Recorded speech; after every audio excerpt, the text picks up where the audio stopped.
Pastry chef. That's what they call me now. It's a title that feels both earned and surreal. A whisper of sugar and flour that follows me like a familiar scent. I see the neat rows of eclairs, the glossy domes of mousse cakes, the delicate macarons lined up like jewels in my display case. And sometimes I have to remind myself that my hands made these. It wasn't always this way. This journey, this life I've built, is paved with cracked cheesecakes, sunken soufflés, and more burnt caramel than I care to admit. It's a story not of instant talent, but of relentless, often frustrating, trial and error.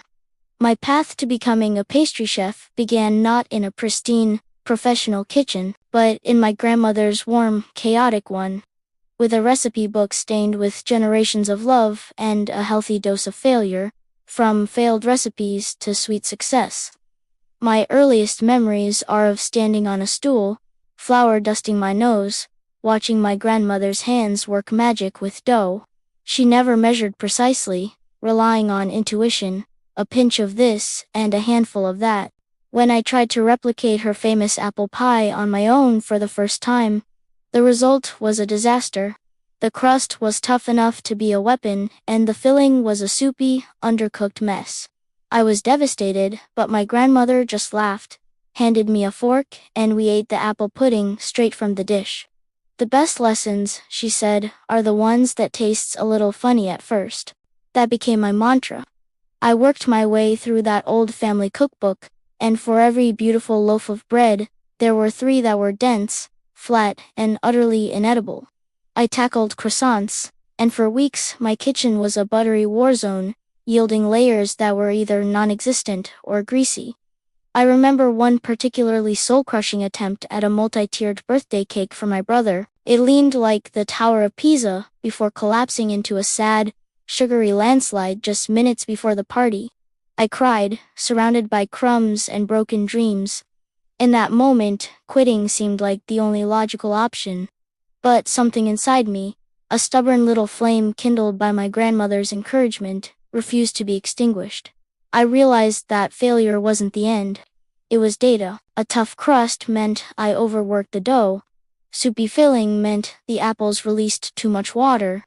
The collapsing cake taught me about structure, dowels, and the importance of a level surface.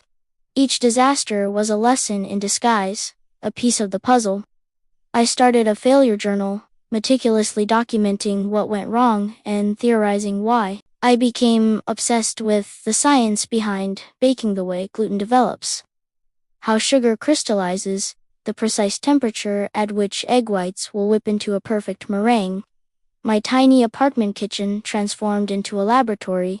I spent countless nights, long after my day job ended, experimenting with hydration levels in sourdough, testing the stability of different butter, and attempting the same finicky entremet recipe over and over until I finally understood its rhythm. It was a slow, humbling process. My friends would see the beautiful results on social media, the one perfect tart out of 10 attempts, and call me talented. They didn't see the bins overflowing with discarded, lopsided experiments. They didn't see the frustration, the burns on my forearms, or the nights I went to bed smelling of burnt sugar and disappointment.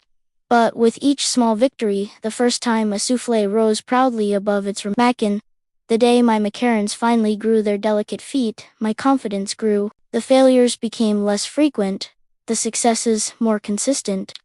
I learned to trust my hands, to read the dough, to listen to the sizzle of sugar in the pan. The journey was long, paved with more mistakes than masterpieces, but every single one was necessary. They weren't just failed recipes. They were my education. They were the ingredients that ultimately shaped me. Pastry chef. Today, when I pipe a delicate rosette or glaze a mirror cake, I feel a connection to that little kid on a stool, covered in flour. I remember the sting of every failure and the quiet triumph of every success. This title isn't just about the beautiful things I create now. It's about the mountain of imperfect creations I had to climb to get here. It's a testament to the idea that passion, when mixed with a tremendous amount of perseverance and a willingness to embrace the mess, can lead to something truly sweet. It's a reminder that success isn't about avoiding failure, but about learning to bake it into your own unique recipe for life.